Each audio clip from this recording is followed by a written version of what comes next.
Afternoon, everyone. Thank you for joining us today. As you're aware, at Pluxee, it's our aim to help open up a world of opportunities and help individuals enjoy more of what really matters to them.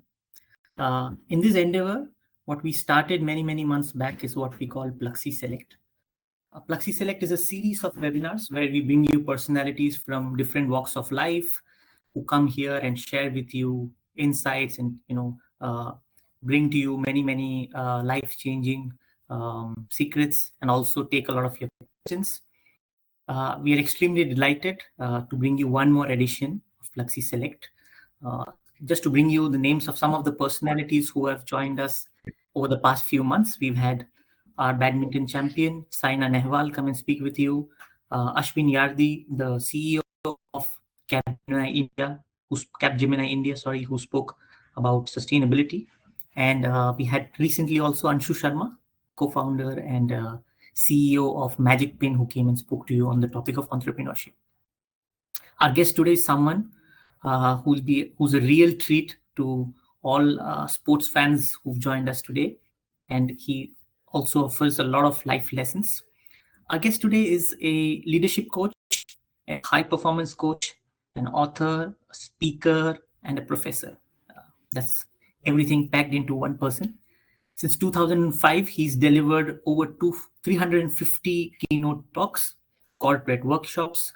He's coached business leaders, teams in over 50 cities across 5 continents. He's been a personal mental coach to over 200 professional, international, and Olympic athletes from 13 different sports to lead. Our guest today has been instrumental in helping the Indian national cricket team win the 2011 World Cup for the first time in 28 years. And he's also helped us become the world's #1 test team for the first time in many years. The speaker today our speaker today has been the head coach of 5 different professional T20 cricket teams across 3 of the largest cricket leagues across the world: the Indian League, the Big Bash League, and the Pakistan Super League. He's a podcast and author. He's written the best-selling book, The Barefoot Coach: Life-Changing Insights from Coaching the World's Best Cricketers.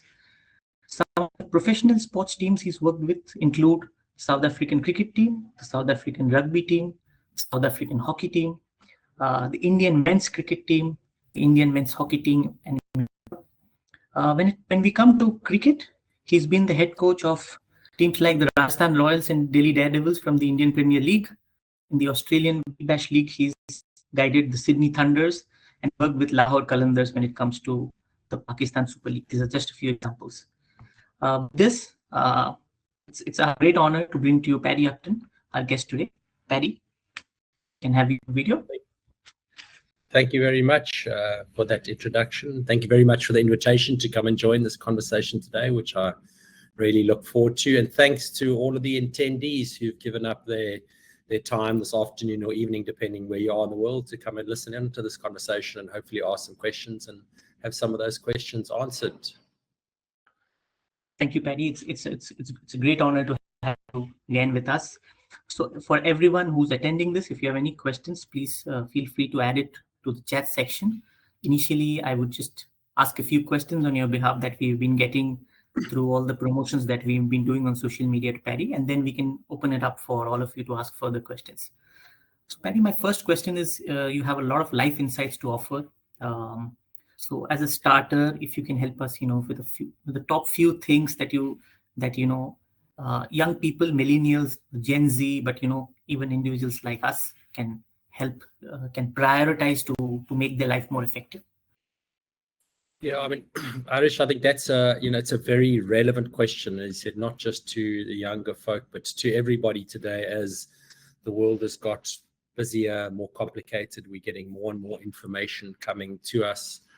And in the information that's coming to all of us, there is a lot of it. And I'm almost hesitant to give even more information and clutter the space that is already so cluttered with us, the advice that you must eat vegetarian or eat vegan or go for cold showers, or there's so much advice around, to have coffee or not to have coffee, and to wake up early or to get a good night's sleep. For me, one of the really important things is to have discernment, or discern. Obviously, we want to be consuming information to help us live a better life, to perform, or whatever is important to our life, to be able to be as good as we can and learn as much as we can in that area. So I think the one thing is a steep learning curve. It's something that I talk about with all teams that I work with. Every professional cricket team, they're making use of data, they're making use of video, they're making use of technology, but everyone is doing it. And the people that have the steepest learning curve, who are the most open to learning, but also very good at discerning what is for me and what is not for me, what is just noise and maybe it's good for somebody else, not for me. So first of all, discerning. We do need to be consuming to learn. We need to discern. If you're not consuming information, you're missing out. But on the other side, it's also possible to be consuming too much and spend too much time looking out there, reading other people's books, listening to podcasts on YouTube, on whatever social media platform we choose, and just constantly getting information from the outside. We can also overdo that and overload ourselves. So it's having that discernment. The other thing that for me personally, and every one of us has some of our favorite saying. One of my favorite sayings that I keep coming back to is that, and it's actually one that was first read by M. Scott Peck, wrote in a book 30 years ago, and he actually opened his book, The Road Less Traveled, with a saying that says, life is difficult. And when you truly accept that life is difficult, life is no longer difficult. Very often today, we want life to be easy. All of this marketing that comes at us says we must be rich, we must be happy, we must have more, we must go in pursuit of all these things. But the reality is, life is difficult. And that when we have that acceptance and know that we cannot always be happy, things cannot always go away, we cannot always have positive thoughts, that when those things that happen, that are adverse conditions, we have losses, we have failures, we have difficulties, we have struggles, to know that that's perfectly normal. That is part of life. There is nothing wrong with that, even though some people and some social media influencers say you must always be happy and always be wealthy, and they try and paint this picture of perfection that is rubbish. There's no such thing as rubbish. There's no such thing as perfection. There's no such thing as in fact, the endless pursuit of happiness is actually leads directly to depression. So the other one is, that acceptance that whatever is happening is part of life, and be careful of listening too much to the people, what they tell us, what we should and shouldn't do. And I'd say there's a number of things, but it's to look after our physical health is the easiest to look after, number one. Possibly next, I'm not sure which is easier, to look after our mental and or emotional health, but those two are very, very important. And fourthly is our spiritual health. And when we are looking after our own health, our physical health, as I said, it's easy. Then our batteries are charged. It's like having a phone with a battery that's fully charged. At least we're able to handle all of the noise, all of what comes at us in each day.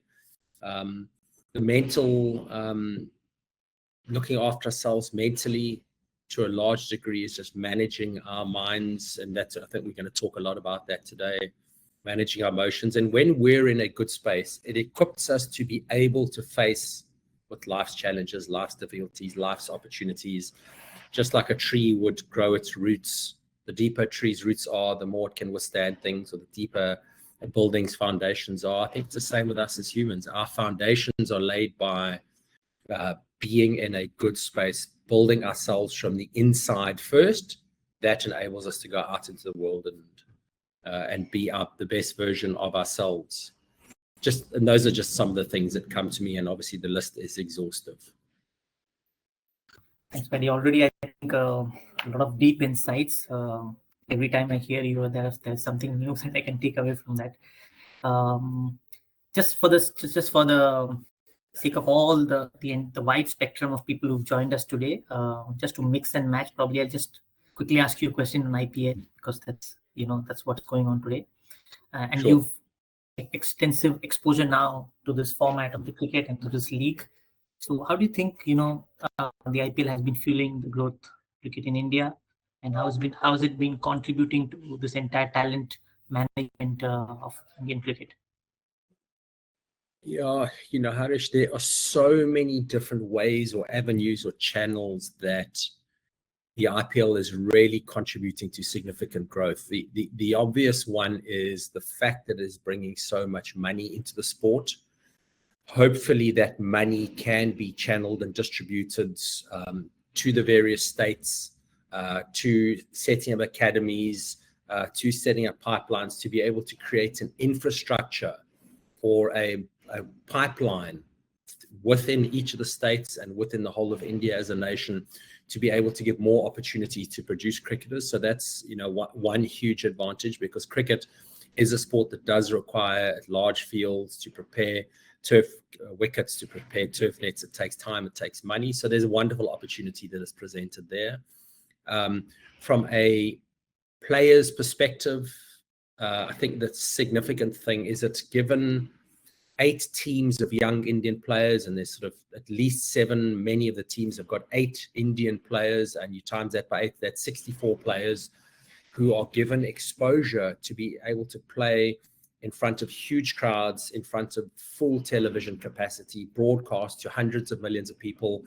When it comes to dealing with pressure, when it comes to dealing with fear, when it comes to dealing with big moments, there is almost no better substitute than exposure itself. And anything you want to get good at, if you personally want to get good at public speaking or whatever it might be, we need to actually be out there and doing it and familiarizing ourselves and letting our brains and our bodies know that while we might be scared the first time, there's actually nothing to be scared of. You can't die going to play in a high performance situation on a cricket field, or going to give a presentation to 100 people on a stage.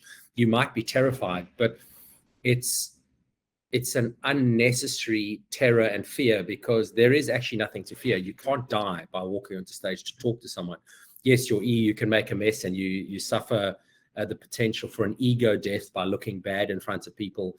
But that really is not the kind of fear that should hold us back. It's something we should be aware of, but it stops too many people when it's totally unnecessary. So the players, it gives them this amazing opportunity and this exposure, obviously also exposure to international players.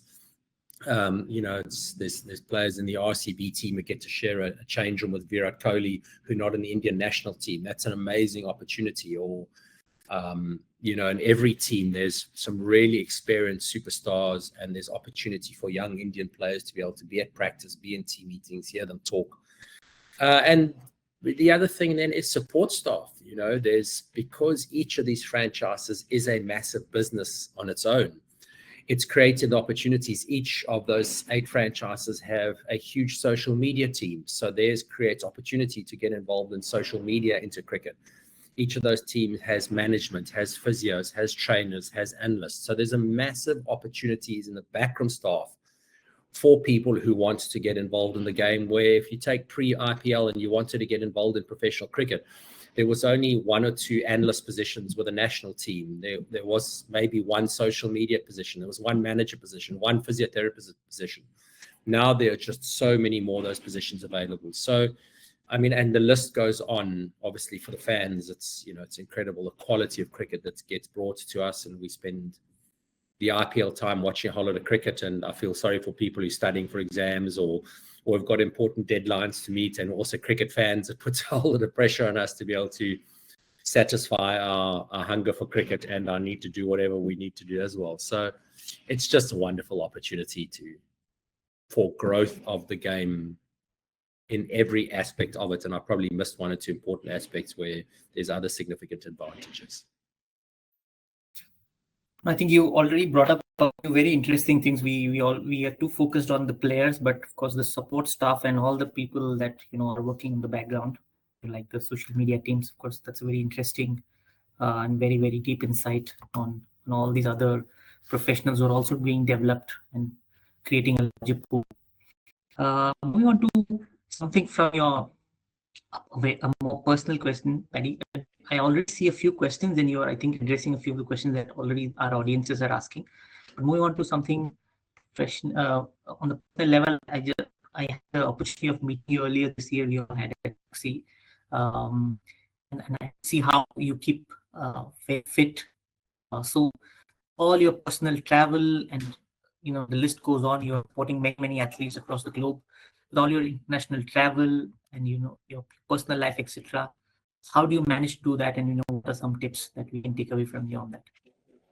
Yeah, Harish, I appreciate that. And for me, I'm quite often asked that question because I do have a fairly busy travel schedule between working in corporates, working in sports. I'm writing a book, recently done a podcast. I'm also a parent that I want to be a really attentive parent. So I do have a relatively full plate, and I make it time for my hobbies. Most days I'm either surfing or out swimming in the ocean or fishing or stand-up paddling or kayaking.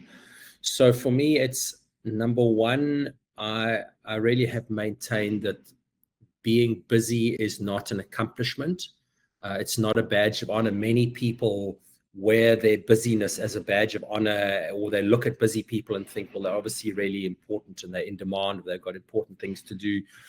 In today's world, for me, the first thing is to try and not be so busy that I don't have time for my friends. I don't have time for my daughter. I don't have time for my personal health. So I make sure that I make time. Number one. Number two, I understand what are the important things in my life. And I'm not excellent, but I'm fairly good at prioritizing. And I really would highly recommend, to have a look at what are the important things in life. And particularly with fairly busy people, particularly in the business space in which I do a lot of work, I see a lot of very successful, very business corporate athletes, if we want to call it like that, who look everything but an athlete. Their physical health is really in a state of disrepair. Their mental health, they might be very successful, but they're very stressed and frayed around the edges, and they're compromising not just their health, but sometimes their family and their personal relationships. So in this current day and age where there is so much opportunity, and even in a lot of social media channels, a lot of people are saying, have your job and then have your side hustle. And a lot of young people, there is the climate to be able to create side hustles today. And it's about balancing, at a younger age, when you're starting out in life or you're starting out in the business, there is a case to be made for having a lack of balance and just really be working late nights, working, 80, 100-hour weeks, whatever it might be. That's okay, and sometimes very necessary for the early stages of a startup and to get something up on its feet. But it's not something that's sustainable. So depending on where you are in your cycle of your business and the cycle of your sport and the cycle of your life, it's to understand what is important, what is a priority. And one of the things that needs to sit right up in the top, at least in the top three of, I would say, anybody who's listening in, one of your top three, if not your top one, needs to be your health. Because without our health, we have nothing. You cannot produce quality work. You cannot have quality relationships. You cannot have a quality of life. If you're in pain, if you've got anxiety, if you've got stress, if you've got depression, some of those things are unavoidable. Most of those things I mentioned are avoidable through maintaining good health. And again, as I said earlier in this chat, that physical health is one of the easiest healths to attend to, because we know we need to eat healthily. We know we need to exercise. We know we need to sleep well. There's enough information out there, and there's in fact too much information. There is confusing information about what exercise to do and what to eat, but we're all different as humans. And again, I'll go back to something I mentioned earlier. We need to discern. It might take time for you to figure out what is best for your body. Just because your mom cooks South Indian rice and dal all the time, it doesn't necessarily mean that that is the best for you. Or in North India, you have a different cuisine. It doesn't mean that what your mom cooks or what someone produces for you, provides you, is the best for you. You need to, in time, figure out what does your body want. And similarly, from an exercise perspective, have a lot of people giving us a lot of information, but the best athletes, most successful people in the world, they understand their body, they understand their mind better than anybody else, and they make their own best decisions. They still use other people to get information. So physical health I would really prioritize. And me personally, I'm in my mid-50s now, and I work on staying in the best possible shape that I can, and I'm probably in the same physical shape and fitness as I was when I was 25. But that takes work, and it doesn't take a lot of work. I wouldn't say it's more than, some days I might only do 30, 35 minutes of some form of exercise, and I mix up my exercise. So that was a long answer to that, but where are you in your stage of life, and what are your few top priorities, and then give priority to that, because today there is so much noise out there. There's so much to distract us. And if you're spending hours on PlayStation, or hours and hours on PlayStation, for example, it's a really good R&R, good place to go and relax and press reset if you've got really busy work. But too much of it just chews our life away. Too much social media. Social media is good for consuming relevant information and just having a little bit of a mental break. Too much takes away from the quality of life, because we only have, so many hours in a day, so many days in a week. And all of those is, how are you consuming your hours? Is it contributing quality to your life, or is it taking quality away from your experience of life? And at the end of the road, you're the only person really who can decide how you divvy up your time. But all the social media people and the marketers out there, they're trying to force us to do things and consume stuff that they want us to consume, but it might not necessarily be serving us the best. Thanks. I think it's a great answer. So the importance of discernment, some sort of prioritization, and as you said, somewhere in between that, even if it's for a small while, 35 minutes, focusing on that every day is great. But I have another question from this area that we got initially, were initially asking for questions from consumers, etc. Which is, many people start a new diet treatment or an exercise program. After a few days, they fall back into, habits they were trying to get away from. Do you have any tips? How does one keep their focus once they've started on something healthy? Yes, I love that question. Thank you. I'm so glad that whoever asked that question, who put that forward, thank you for putting that question. It comes up a lot, and I have very strong views on what to do when you start following a new diet, or you start following a new exercise program, or maybe a new sleeping routine, or you decide to adopt some new habit that you believe and is going to serve your health and serve your life. Almost always, what is going to happen is we're going to slip back into old habits. And particularly if we're under any amount of pressure or stress suddenly comes up, we're eating healthily, 3-4 days into eating healthily, and then we have some pressure from work, we have a pressing deadline, we have an argument or argument with a friend or a close relationship, and we feel under stress. It is very natural then to fall back into old habits. The message I want to send when that happens, not if, but when it happens, is that is completely okay. There is nothing wrong with that. It's perfectly normal. Don't judge yourself for doing it, saying, I don't have discipline, or I can't do this, or I'm not good enough. Suspend all of those judgments. Just smile and go, okay, this is perfectly normal. It's okay. There's nothing wrong. When you've been through that moment or hour or day, and sometimes the last 2-3 days where you fall back into your old habits, just when you're ready, come and you might need a little bit of discipline and a little bit of nudge, come back and re-implement that new habit and go again. And it may well happen that you fall off the wagon and you deviate again. That's absolutely okay. Come back and keep going again. It's just like when a cricketer wants to learn a reverse sweep, for example, the first time. They'll go into the net and they'll practice the reverse sweep a few times, and they will then get it wrong because it's not part of their habit. It's something new. When they get it wrong, they don't give up and say, oh, I'm just going to go back and not reverse sweep. I'm going to keep doing it. I'm going to go again, and I keep doing it, and then I'll get it wrong. And even sometimes when they get fairly good at it and they take it out and they play it in the middle, they'll play it and they will get out as a result. And commentators will say, why is this guy reverse sweeping? He hasn't reverse swept before. Now he's doing it and he's got out. He shouldn't do it. He should stop reverse sweeping. He should just hit the ball back down the ground. Rubbish. The way we learn, the way we introduce and we ingrain new habits is to endure the failures that naturally happen along that path. So I'm very, very, as I said, clear around this. If you're going to start a new habit, cut yourself slack. You will fail a bit. That's okay. Get back onto the horse and keep riding it. And when you fall off that horse again, get back on and keep doing it. And it'll just get easier, should get easier and easier each time. And don't use what I'm saying now to keep falling, to give yourself an excuse to keep relapsing and not doing the exercise and not following the diet. This is not an excuse. This is when you're committed and you really want to do it and you fail, it's okay. Get back, keep going, and smile at yourself and suspend the judgment, please. The judgment of ourselves. Thanks. There are some reassuring words and, of course, some great tips along with that.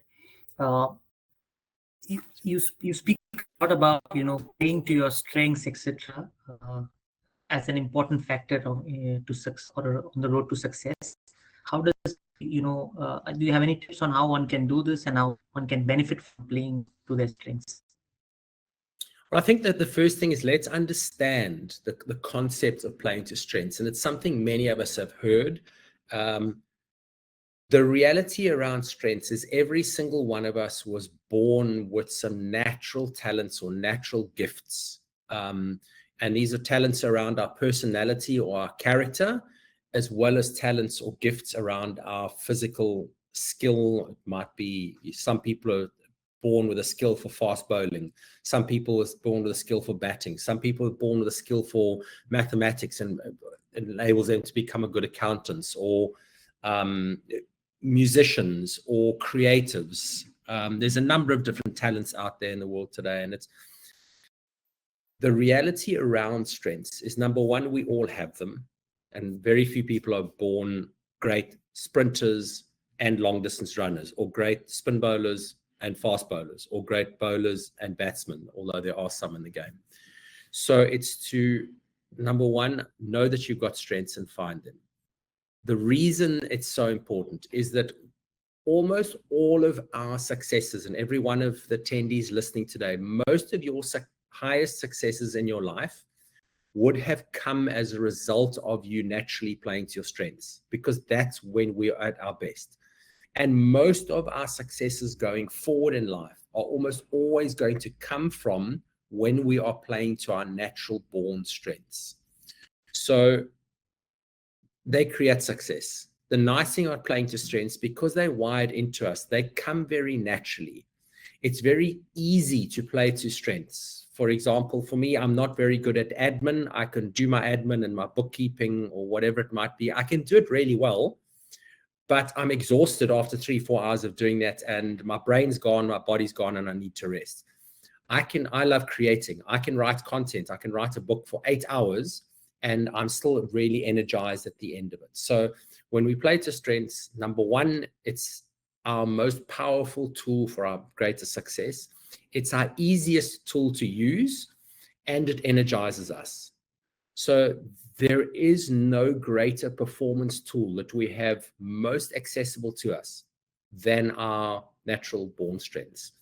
So it's to really know that and really understand it. And there's some amazing research out there just that shows how incredible individual and team results can get produced as a result of playing mostly to your strengths. And when you understand just how powerful, easy, and energizing playing to strengths is, that will then start inviting us to go down the path and understand, so what is my strength? And sometimes they're under our nose, but we don't see them, because most people tell us, our teachers, our parents, our coaches, and our bosses generally tell us what we're not good at. They're constantly highlighting our weaknesses or our development areas, they're sometimes called. And they do that with the best of interest, because there was an old school thinking that actually should have been phased out with the advent of the internet, was that you help somebody get better by fixing the things you're not good at.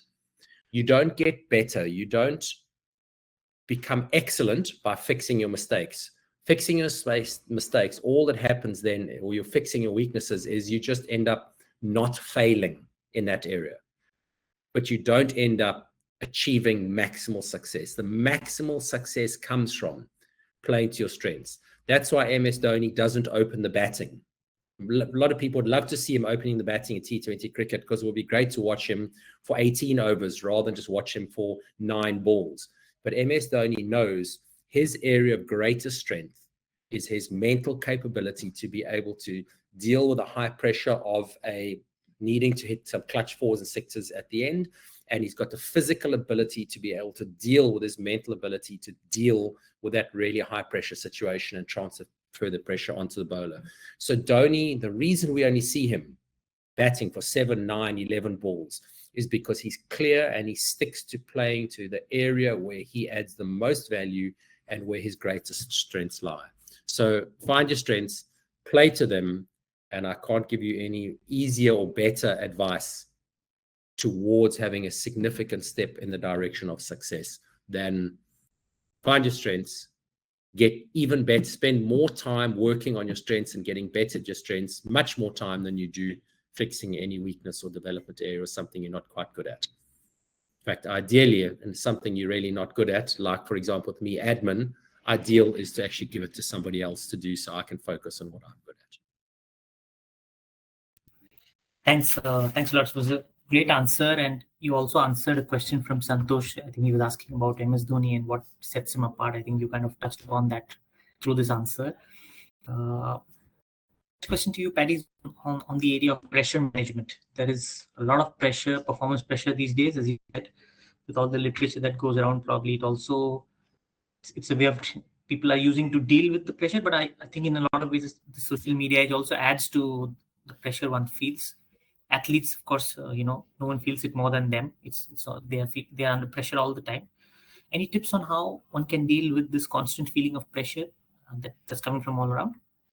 Yeah, so I mean we could spend a half a day talking about the concept of navigating pressure and understanding pressure. So I'm going to give what for me are some of probably the most important sound bites, but it's certainly not going to be a comprehensive explanation. Is number one, it's important to understand what is pressure, because we all hear this word all the time, but what is pressure actually? Pressure doesn't actually exist. There's no such thing as pressure actually. Pressure is a mental concept that we create for ourselves inside our own mind. And we create it for ourselves, or we buy into what other people to say. And by buying into what they say, we still create pressure in our own minds. So it's a concept we create for ourselves. And it happens in direct proportion to the amount of importance we place on a result. So the more important a result is, the more pressure we feel. That's why the IPL final is going to be the ultimate amount of pressure in the IPL, because the result is so consequential. So there's a couple of ways. The first one is to understand that pressure is I create it for myself, so which you don't have to do. Number two, it's because of the attachment I place on a result. And it always happens when I'm here and my mind is dwelling at some point in the future, trying to set up the success that I'm so desperate to achieve. But we cannot deal with the future. So pressure can only happen when there is a gap in time between where I am now and where my mind is focusing on.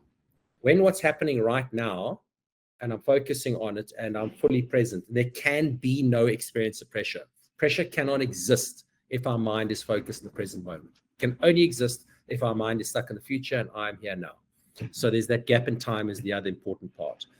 Now, there's a lot of stuff out there on how to deal with pressure. And I call a lot of the things that are out there, they're plasters. So it's just a temporary thing that you can fix the experience of pressure for a short while. So, and I personally don't deal a whole lot in plasters. I don't recommend the plasters, although they are useful for temporary measure. And it's things like having a good posture, positive self-talk, breathing in the moment. It's just things I can do now in this moment right now to alleviate the pressure. I can smile, whatever it might be. For me, I really believe in having a much deeper, more grounded, more solid, long-term approach to navigating pressure. And one of the biggest ways we can do that is by building ourselves and our self-esteem and being okay within who I am as a person, separate from any results that I might want to accomplish. And as soon as we can separate ourselves from our results, in that moment, pressure naturally decreases. Because, and why does pressure increase? The opposite is also true. When I believe that if I succeed, I am better, people will judge me more positively, I'll feel good about myself, and that is really, really important. What I'm doing is I'm attaching my sense of self-worth to my results.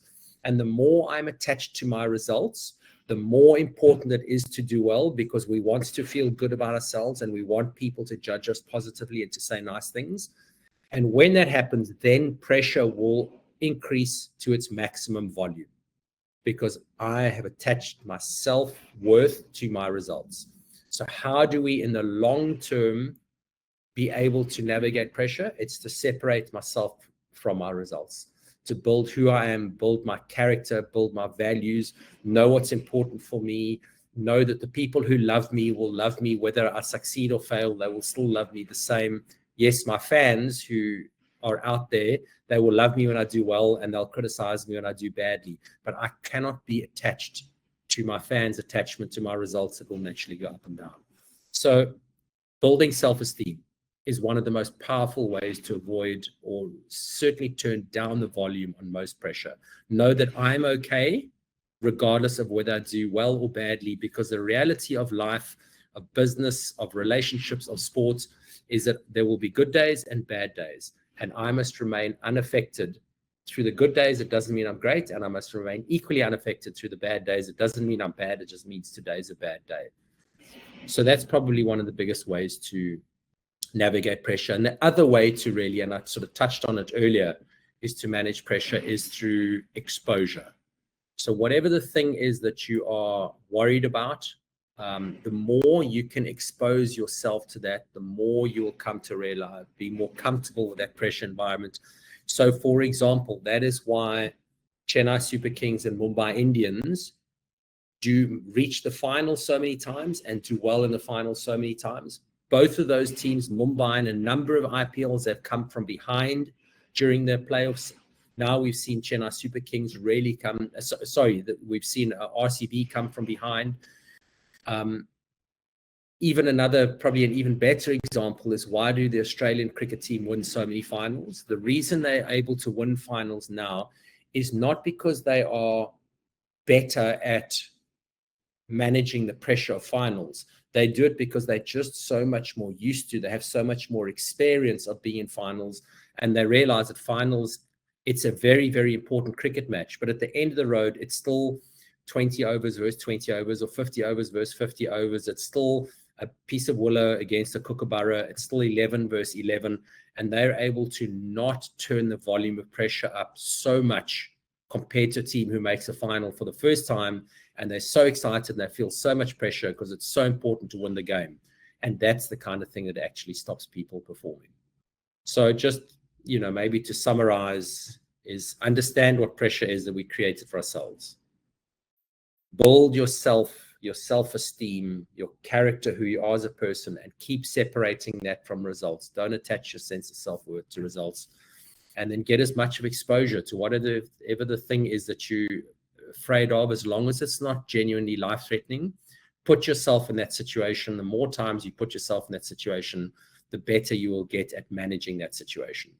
And along the way, there's a number of plasters which are all out there in the popular psychology, social media space, all the tips and tools and tricks. But those are all short-term, quick fix plasters. And if you have to rely on plasters, it means every time you go into a pressure situation, you've got to keep putting a new plaster on. That's not a very long-term approach. Thanks, Paddy. I think what's also really inspiring is how you have an ability to bring a sense of perspective, and I'm sure all our listeners today, will go away much richer having heard you firsthand. My next question that I'd like to touch upon, the next area, is on change management. There are so many times that someone has a new position or they have a new task at hand and they are not really sure how to succeed at it. Some of us feel what can be called imposter syndrome. They're not sure if where they are is having high achievers, if they really belong there. So what's your take on this, and how can one manage this? So,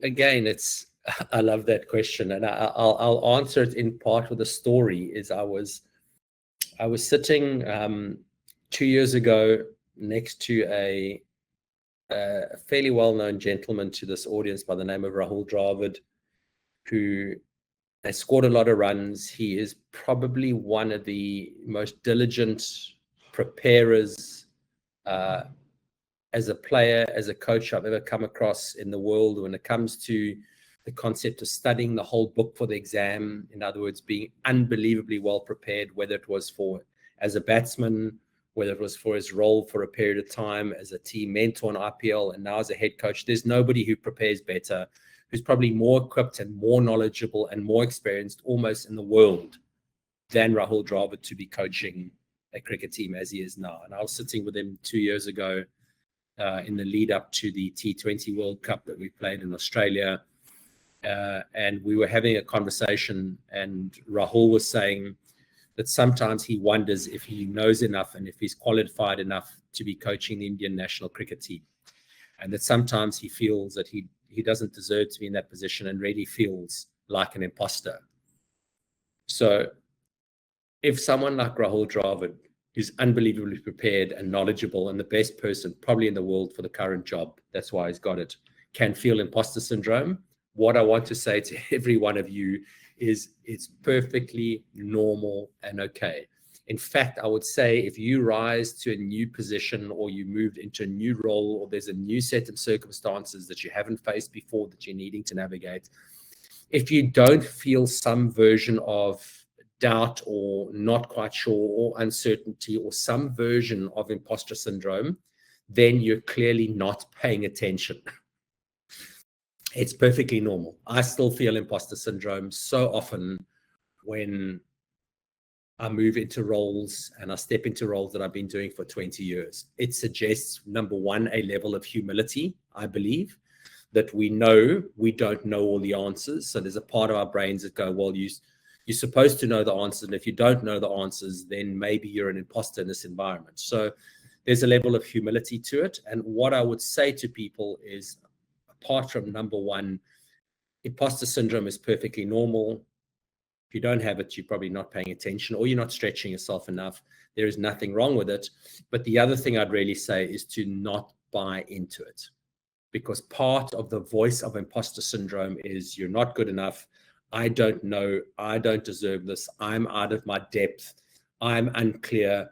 All of those things are perfectly normal situations that most people who move to fairly high levels, in fact, anytime you do something new, anytime someone becomes a parent for the first time, someone becomes a teenager for the first time, we step into some version of that imposter syndrome. And it's just not to listen to those voices, not to buy into those voices.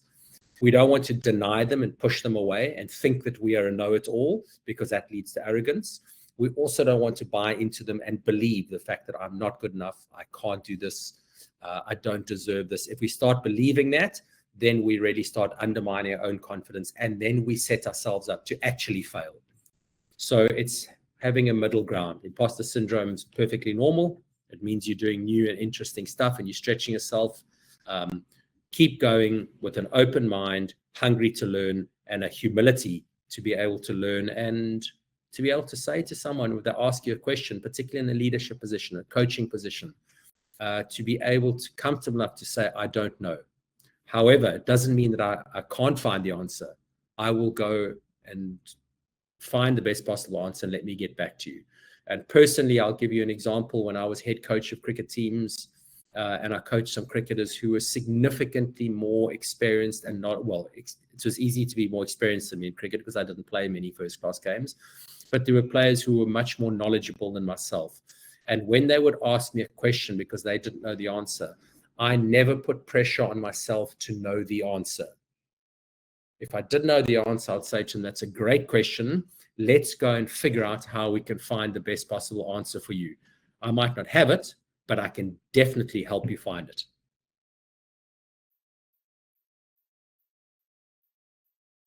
Thanks. I think that's something we can all learn from. I think personally, something that I'd keep in mind when asked the question going forward. probably I'll ask you a couple of more questions before we move on to the audience section. Yep. Pat, two areas that I'd like you to share your views with our viewers. One is in the area of motivation, and the other is hard work. Any tips, any thoughts on these two areas? Yeah. I mean, hard work alone is not very smart work. So there's a lot of, there are a lot of people who work really hard at the wrong thing, or they work really hard with an outdated approach. So hard work is important, but it needs to be attached to smart. So I would say hard work balanced with smart work is a great recipe. A lot of people want to only work smart. They want a quick fix. They want a quick answer. They want a quick solution. People want to get fit. The reality is you can't take any pill and go to the gym and get fit in a week. You have to stay with it in time and be consistent. So hard work combined with smart work is a real key to success. When it comes to motivation, motivation comes from two places.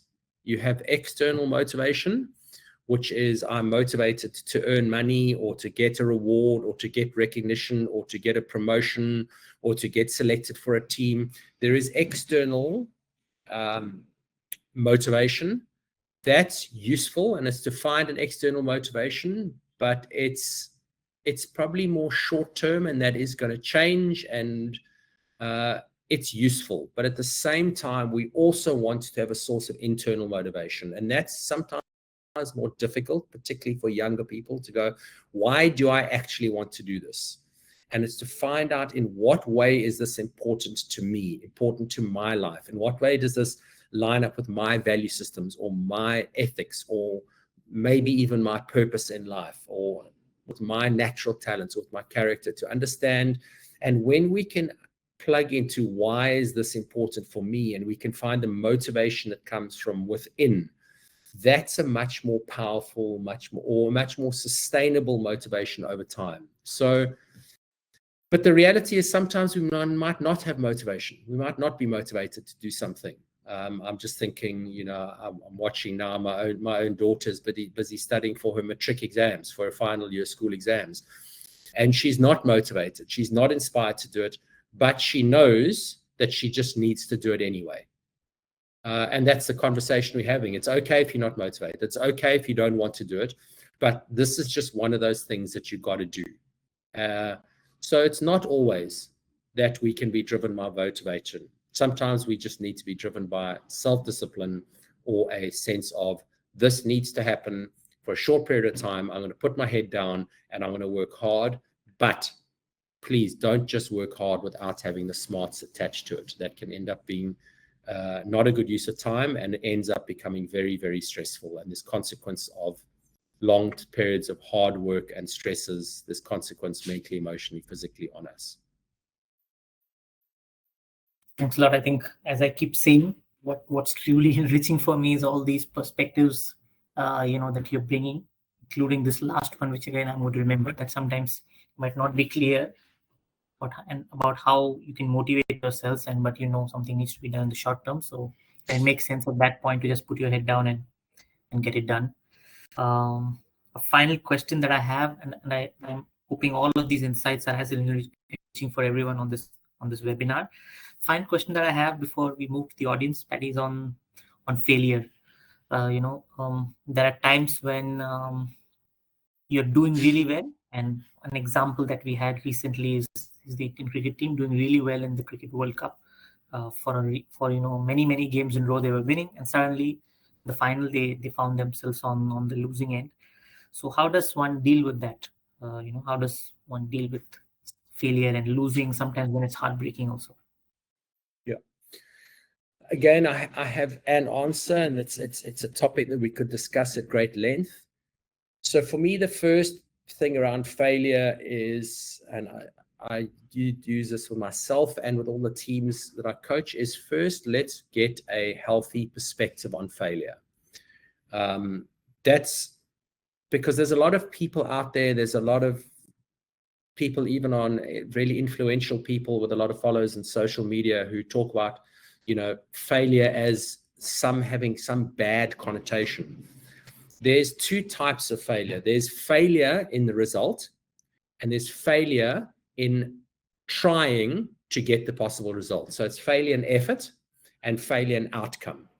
For me, failure and outcome is, we want to have perspective. The reality is people fail. Virat Kohli, when he goes out to bat, does not score runs every time, and he's the best in the world. And Virat doesn't catch every single catch that goes up in the air. MS Dhoni doesn't close every game out. We saw it recently against RCB when he had the opportunity. He needed 11 runs or 5 balls. That's set up for MS Dhoni to take a team across the line and get the CSK to qualify, for those who watched that game. MS Dhoni failed in what MS Dhoni is the best at the world in. If you want anybody in that situation, you want MS Dhoni. But he failed. So failure is normal. Failure happens. It happens to the best athletes in the world. Actually, Virat Kohli fails more times to score 30 in a T20 game than what he scores 30 or more. In the 50-over game, Virat fails to score 50 runs more times than what he scores 50 or more. So failure is an integral part of the journey towards success. Google did some research pre-COVID. They want to understand, why did some teams in Google, why were they so much better than other teams? And they wanted to understand, is it because of the collective IQ of the teams? Is it the collective years experience in the team? What is it about the most successful teams? And interestingly, what they didn't expect, but what they found, is the most successful teams were those that failed the most. And on the other side, some of the least successful teams within Google were the teams that failed the least. And it's fairly intuitive when you look at it. So how does that happen? Well, the teams that failed the most tried the most things. Therefore, they also succeeded the most times.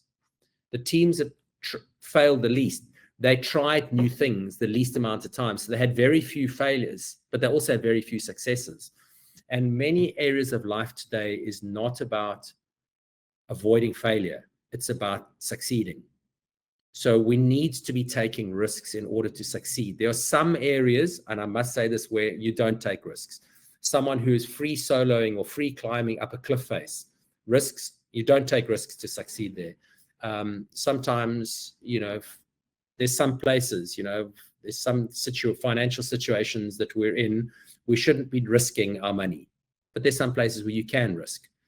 In the legal world, there's some risks that are just not worth taking when there's genuine consequence of failure. But in most areas of our lives, failure isn't consequential. If it doesn't mean death or a seriously negative consequence, failure is okay. So that's number one, is stop worrying so much about failing. Chase success. And when you fail, get up and keep chasing success. Don't spend time worrying and crying and wiping your nose with the tears of failure.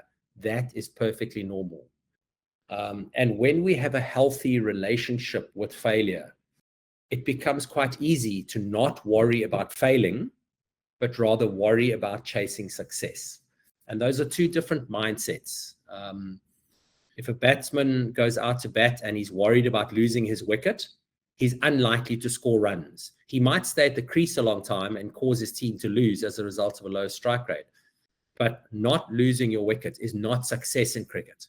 Batsmen need to go out, and particularly in T20 cricket, which is a representative of a lot of life, we need to go out and take the risks to score runs, which means along the way you will do quite a lot of failing. So that's probably one of the best ways to overcome the fear of failure. And I think one thing that I've sort of spoken about, but maybe I'll make it explicit, is, yes, I started off saying the failing with the result is okay. Failing to try is a slightly different story. If it's important to you, you need to try and give yourself the best possible chance of success. And if you don't do that, that kind of failure is worth having a look at and spending a bit of time. Why didn't I try? Why didn't I put in my best effort? And next time, let me make sure I can put in my best effort. So we give 100% effort and unattached from result. The only time we really need to be a little bit more focused on avoiding failure than we do creating success is when the consequence of failing is very difficult to recover. In other words, it's a big problem if we fail. Then you want to look closely at avoiding failure. As I said, and that sometimes it's a big financial decision, maybe it's a big legal ramification, or your life is genuinely at risk. Then focus on not failing. But for almost every other area of life, accept the fact that you're going to fail quite often and just keep chasing success. And when you fail, learn, stand up and keep going. And know that you'll fail again, learn, stand up and keep going. Just the amount of one-liners I have today and some smart decision-making, tools like the one that you just said on how do you identify the right risks to take. Hopefully I'll be able to make something out of those. In the interest of time, I'll just move on probably to a few questions that the audience is asking again. I know we're putting you on a spot here, so if you're not comfortable about any question, that's fine. We can move on to the next because we have a lot of questions that we have. The first one that I'd like to pick is from Vijay Matthew Verghese. He asks, you spoke about spiritual health. Can you elaborate on its significance and what can one do to develop it? It's a very personal journey, the spiritual health, and I'm not necessarily just talking about religious here. It's a very personal journey. And what I would recommend is just ask yourself the question, is spiritual health important for you? And if so, what aspect would you most like to attend to right now that will help advance your spiritual health and make you slightly spiritually healthier by maybe 5%? And the answer is unique, but it will only come through asking yourself the question, is it important? What is important for me? Because I cannot prescribe it to you. And then you decide, is it maybe trying a bit of meditation? Is it reading some stuff? Is it spending more time by myself? Is it reaching out to somebody who's further along this journey and seeking a mentor, listening more to a mentor, asking a mentor questions? There's a number of ways that we can advance all aspects of our health, including our spiritual health. Find your 5%, your next 5% improvement, and then go in search of that. Thanks, Adim. Again, great way to start someone off on this journey. 5% rule, I think, can be invaluable. There's this question that Mridul Anand asks. He says the children are best suited to learn quickly, but is it useful to teach this to children, or one needs to be at a certain developmental stage to make sense of it? I think, I'm not sure if I quite understand that question, but for me, I think the key thing that we all know is the value and importance of learning and being able to discern what is important for me to learn, because there is an overload. So kids naturally have an openness to learning, and it's to be able to feed that openness to learning. But I think the thing that we're more at risk now, kids are more at risk, is being exposed to too much stuff or things that a developing brain is not ready to be exposed to. But the concept of learning is really, really important for everybody. Great.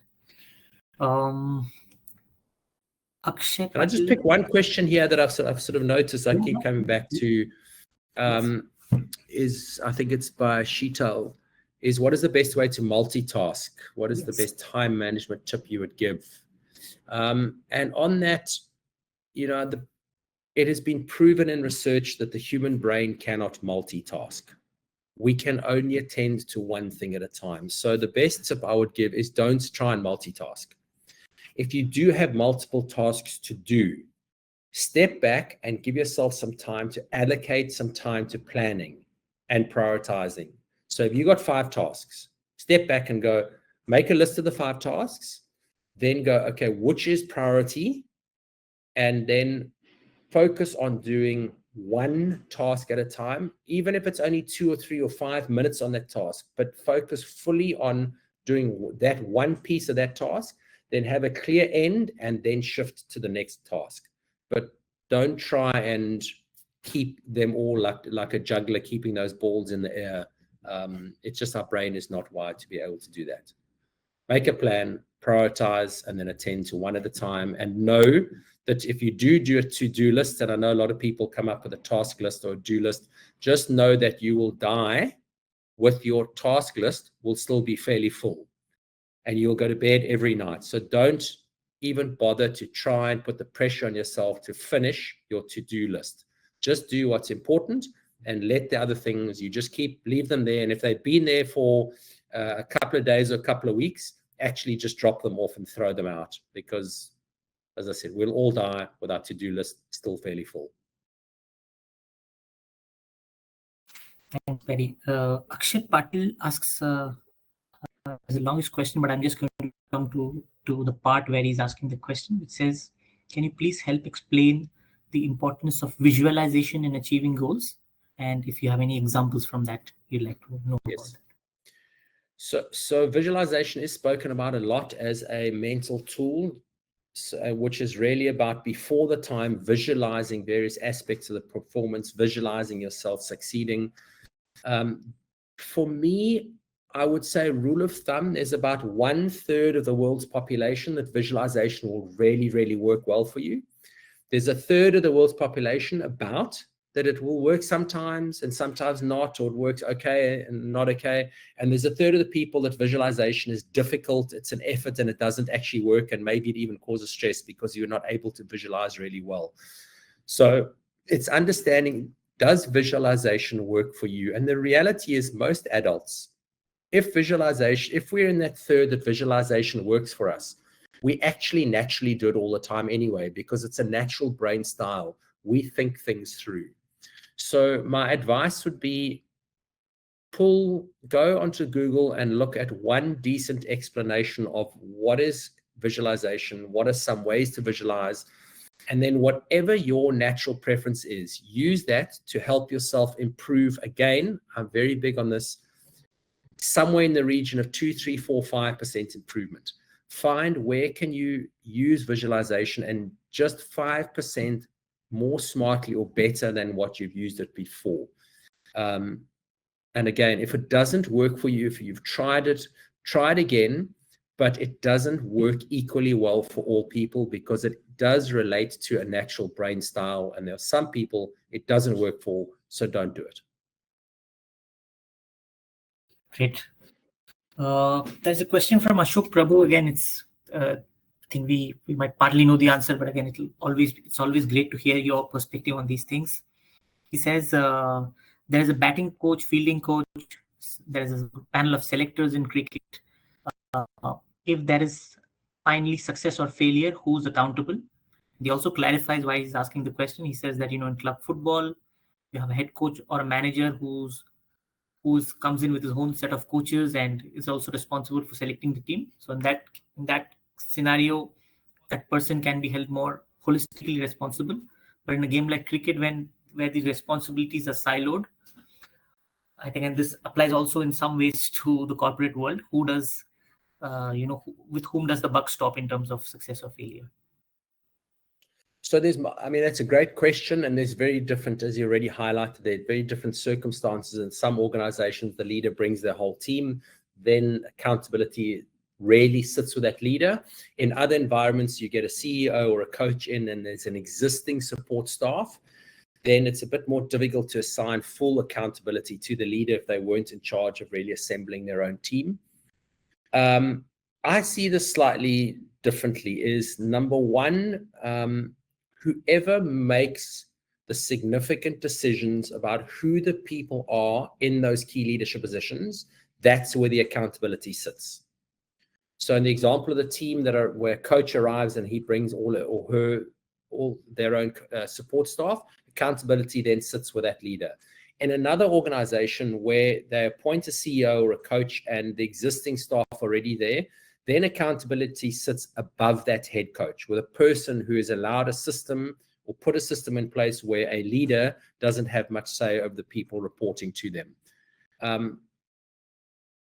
There is another corollary to this is when a player or a team does well, where does the accolade or the acknowledgement sit? And that is something that for me, I see too often. I've seen it a lot in India, where a coach tries to claim a player as their success. And I would say that in itself is a coaching failure. Because it's not the coach that is actually claiming that player, it's the coach's ego. I want people to know that I produced Virat Kohli or Sachin Tendulkar or MS Dhoni. But the reality is coaches do not produce players. Along the road, some coaches give players a leg up.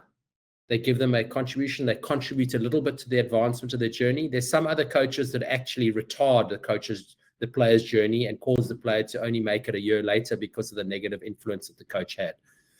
The only time that a coach can really claim having produced a player, the only time is when the player in themselves turn around and says, I want to acknowledge that person for their contribution to my career. But as coaches, as leaders, we are maximally ineffective when we operate out of ego. And ego is really about me and my agenda and me looking good. And it's that part of coaches that get them to claim players. And when I see a coach doing that, I know this coach has got an ego that's got a strong influence with the team environment, and that coach will almost never be hugely successful, because players know when the coach is in it for themselves or the coach is genuinely in it for the players and backs the players. And that kind of coach who's in it for the players, backs the players, has a athlete-centered or player-centered or player-first approach, those players end up really liking the coach, really trusting them, and those players will go the extra effort, the extra yard for the coach. Just like in business, that employee will give their discretionary effort for a leader that they feel really cares for them and buys into them.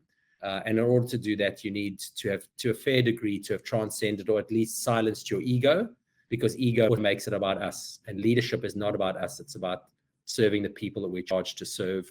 And to do that, ego needs to be moved aside.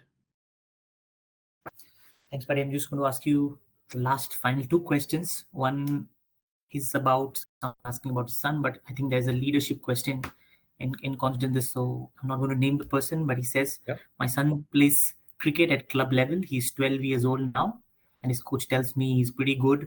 At 12, he's playing under 14 and under 16. However, I think sometimes he comes too much under the pressure of expectation of his coaches and his parents, more so when his performance dips a bit. What can I do to help him in such a situation? Okay, so it's not so much helping him, it's about having the conversation. I would personally have a conversation with the under 14, under 16 coach and say, why are you doing this? Is this really serving the child? Because at 12 years old, there's two things. Number one, a child needs to be having fun at 12 years old. It's about fun, fun, fun. And that they're having fun, they play more, and the more they play, the better they get. So it's fun, number one. And number two, we know from research that if a child shows huge potential up to the age of about 13 or 14 years old, it has absolutely no bearing whatsoever on how good they're going to be when they're older. So if your child is excellent at the age of 8 or 9 or 10 or 11 or 12, 13, even 14 years old, what I can tell you, it means pretty much nothing in terms of their future. It just means they're very good now and they've got high potential. But very seldom does that directly translate to them going on to be superstars. You get the odd, and when I say odd, I mean the odd individual who at 12 years old, you go, wow, this is someone special. And they actually do go on to be special. But for that one person, you get 99 other 12-year-olds who the parents, coaches, schools go, wow, this person is really special. And at the age of 17, they don't materialize and they don't go anywhere. So do not get overexcited about overtraining, overcoaching, overexposing anyone up to the age of about 13 or 14. Leave them to have fun. The more fun they have, the better they'll get. That's a rule of thumb. Thanks, Paddy. And the final question, it's a more personal one from Shanmuga Sivasubramanian. He asks, who's your favorite sports person / cricketer that you've worked with, and why is that person your favorite? Great. This is a great question to end, and that wasn't planned, but I love that question. For me, what I regard the highest is a combination of two things, and that's just for me personally. Is one, obviously, it's a great talent or great skill that somebody has worked incredibly hard and invested time, effort, and commitment to converting that talent into great results. So that says something about that athletes on a professional level. Equally important for me is what kind of person are they? Have they invested time in being a good human being, separate from the results they produce in their celebrity status, that they've got a solid character, they've got solid values, they've got solid ethics, they're a good team man, they're a good human being, and when you take them out of the public eye and you remove that celebrity status name, are they still a really high quality human being that I would love? And the example I sometimes use is, would I like my daughter to come home with that kind of human being, that character, as a boyfriend? And the combination of those two, to me, makes real greatness. And I've been very lucky to work with people who have both of those qualities in huge abundance. The one that I've probably worked the most with, that I have amongst the highest regard in the world for both, there is Rahul Dravid. As a player, I have the highest regard, had the highest regard with him when I worked with him as a player. As a coach, he's unbelievably professional as a coach as he was a player. So I have the highest regard professionally as a cricketer, then professionally as a coach, but as a human being, unbelievable human being. And, interestingly, looking at someone like a VVS Laxman, who's potentially in line to take Rahul's job, he's one of the candidates. He's also someone who achieved at the really highest level. In fact, he overproduced for the kind of skill that he actually had and didn't get the recognition, but he's also a really great human being, which is important particularly when you're bringing up youngsters in an Indian cricket system where there's so much celebrity status, so much limelight, so much money, and it's easy to get caught up in the ego and status world of celebrity. To have a Rahul Dravid and a VVS Laxman type individual to just ground these individuals and help them grow into good humans, not just good cricketers. And then similarly in other places around the world, I got to work a lot with Gary Kirsten, who equally fits that bill. Someone like a Mike Hussey also equally fits that bill. So that for me is, I'm not impressed by great talent if there isn't great character that accompanies it. Thank you for that question. Thank you, Paddy. It was a real honor having you again. Just for everyone on this call, we had Paddy earlier this year in one of our conventions, and I can tell you everything that he spoke about, he pretty much fits. He didn't just deliver a talk, but also spend time with patiently interacting with a lot of us, just like the call today. Paddy, I personally thank you. Thanks a lot on behalf of Pluxee, but also everyone who attended this webinar today. I think there are many nuggets that you shared with us, from the importance of discernment, very important one-liners like our life is difficult, we need to have acceptance on that, how one should not wear their being busy as a badge of honor, etc. You spoke on multiple areas, on dealing with pressure, on the imposter syndrome, on motivation, hard work. I think these are all great insights and life lessons we'll all take back, and I'm sure all of us will be better from living, as you said, even 5 to 10% of this talk, as you said, the 5% rule, if I apply it even here, I think it will just make all of us great human beings. Thank you. Thanks a lot for taking time out and coming here and being amongst us.